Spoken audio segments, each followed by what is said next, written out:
Bonjour les amis. Aujourd'hui, on va voir une autre solution, une autre technologie qui concerne la haute disponibilité et l'équilibrage de charge. On va voir rapidement un des meilleures solutions pour faire la haute disponibilité et l'équilibrage de charge des applications. On parle de HA Proxy. Du coup, HA Proxy est une solution gratuite open source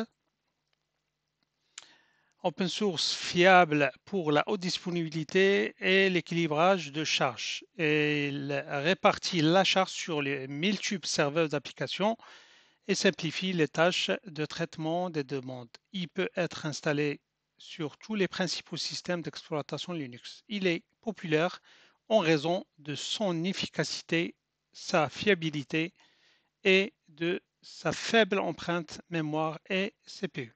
C'est pas gourmand. Du coup, c'est quoi l'objectif de mettre en place HAProxy? Si par exemple on a un site web, ici j'ai pris moi l'exemple de GLPI, mais franchement pour GLPI, il sera sollicité juste en interne. Ça veut dire il n'y a pas une grande sollicitation, il ne sera jamais saturé. Voilà. Il n'y a pas une grande sollicitation pour ce site web. Mais par contre, imaginez les sites web de l'État, par exemple. Ils sont sollicités par des millions de personnes et du coup, ces sites web, il faut qu'ils soient toujours disponibles. Et afin de permettre la continuité et la disponibilité et aussi l'équilibrage de charge, parce qu'à un moment, si on commence à lancer, à pointer, à cibler un serveur, à un moment, il va sûrement tomber. Et du coup, c'est pour ça on met en place ce système pour essayer d'équilibrer la charge et aussi de assurer la haute disponibilité. Ça veut dire on peut mettre plusieurs sites web. Un site web par exemple, on va prendre un site web de l'État, on peut le cloner plusieurs fois, deux fois ou plusieurs, et mettre en place derrière un achat proxy. Voilà, c'est lui qui va essayer d'équilibrer les charges entre ces serveurs. Ça veut dire le moment où on va cibler, si on va taper une adresse IP pour atteindre ou bien un nom, on va taper le nom, par exemple, dans ce cas-là, euh, on va accéder avec l'adresse IP. L'adresse IP, c'est le 128 de HAProxy. Et directement, on sera orienté soit sur GLPI 1, soit sur GLPI. Voilà. C'est ça l'objectif. Du coup, on va passer directement à l'installation. Ça va nous permettre de comprendre mieux. Voilà, il n'y a pas mieux qu'un travail pratique. Alors, du coup, là, j'ai un serveur, une machine Debian 11 et j'ai deux serveurs GLPI. C'est un GLPI et GLPI et GLPI 1. Voilà. Et le 2, normalement, ça marche. Alors, GLPI, ça va nous donner, on va juste l'adresse de GLPI, c'est 192.168.1.19. Voilà.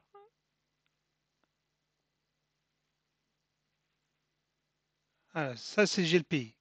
Et l'autre, c'est 14. Voilà. Il nous donne juste la page. Nous, on va faire juste le test pour voir comment ça fonctionne avec achat proxy.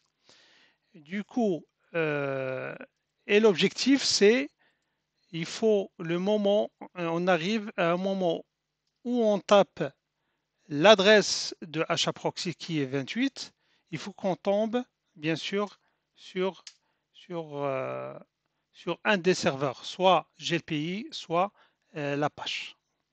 Du coup, on passe directement, puis ces deux-là, ils sont déjà prêts, on passe directement à celui-là, l'adresse c'est 28 à la fin, et on va prendre bien sûr la main à distance avec petit.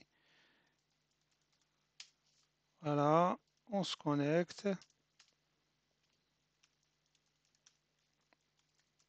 avec un utilisateur et après on, on passe en mode route ou bien en mode sudo avec un utilisateur sudo. Moi, je préfère travailler avec route. Voilà, je vais agrandir un peu pour mieux voir. Du coup, l'une des premières choses, c'est bien sûr, on va juste regarder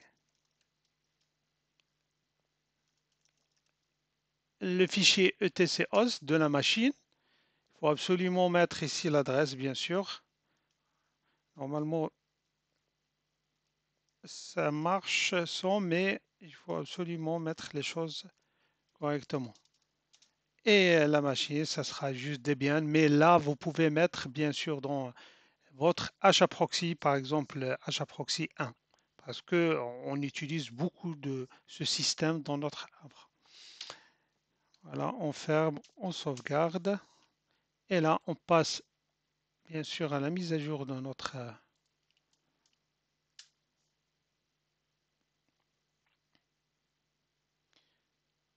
Après la mise à jour, on va installer directement HAProxy.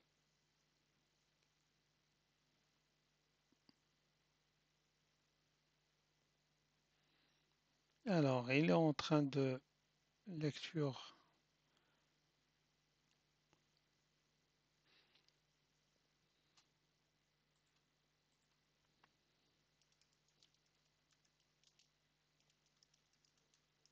On va voir peut-être des schémas.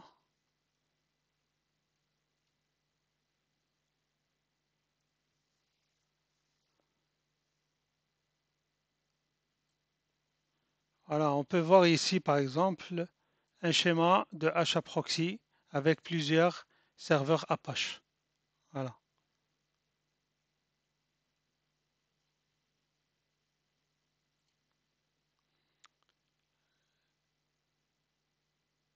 Pareil ici, on a HAProxy ici avec deux serveurs 1 et 2 qui sont derrière et bien sûr les bases de données.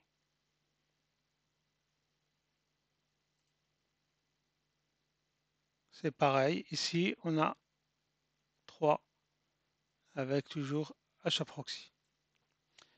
Bon, maintenant, puisqu'il a fini la mise à jour, on va installer bien sûr notre application HAProxy.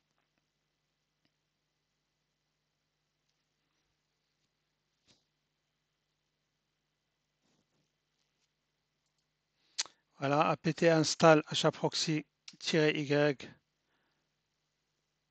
pour l'installation. Et après, on va faire juste un start HAProxy et activer HAProxy avec la commande systemctl enable HAProxy. Après, on va passer à la configuration. On va bien sûr configurer ce fichier qui se trouve dans etc HAProxy. C'est le fichier haproxy.cfg. On vient à la fin, on les sous par défaut et on vient à la fin et on va copier, coller cette configuration. Cette configuration se compose de deux parties. Voilà, front-end. Ici, on écoute sur le port 80. Et cette ligne, c'est pour avoir du stat. On va voir ça après. Et là, on déclare que le backend, c'est web server. Voilà. Les serveurs qui sont ciblés pour l'équilibrage de chat, c'est les web servers. Alors, la deuxième, c'est les web servers backend. C'est toujours mode HTTP. On utilise ce mode d'équilibrage de charge parce qu'il y a plusieurs modes de HAProxy. Celui-là, c'est le plus recommandé pour les serveurs web. Ça, c'est pour les cookies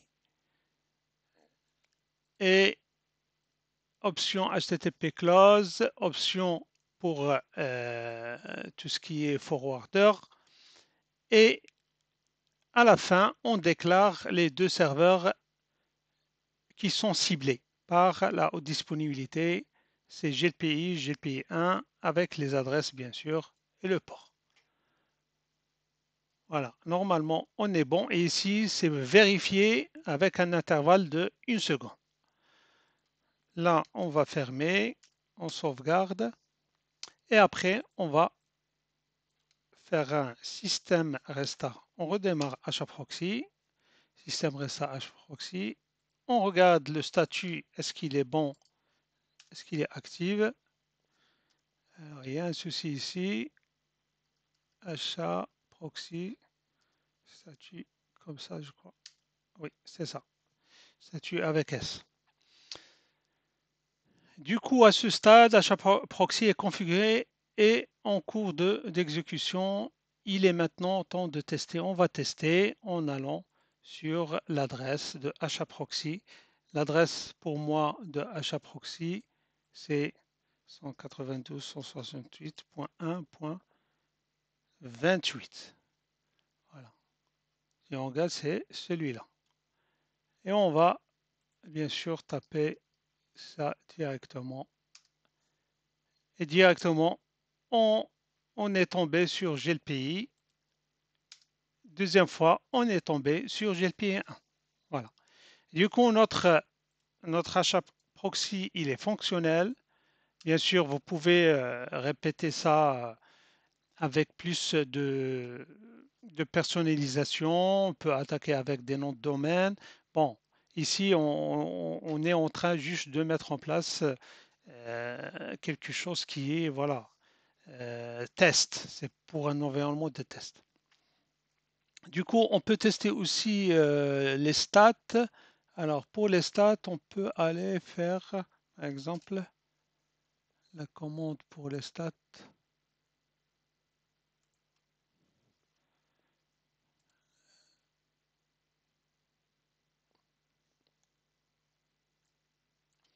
C'est l'adresse et à la fin, on ajoute ça, je crois. Voilà. Et voilà. Voilà à quoi sert cette ligne, cette troisième ligne. C'est plus pour visualiser les statistiques de notre voilà, achat proxy. Ici, on a la version et l'année de la version. Voilà, ici, on voit bien qu'on a deux serveurs back-end. Ici, on a du front-end. Voilà, open, app. Voilà. Voilà, notre cours d'aujourd'hui est fini. Je vous dis à la prochaine. N'hésitez pas, bien sûr, à s'abonner, à liker, commenter si vous avez besoin de quelque chose. Allez, au revoir.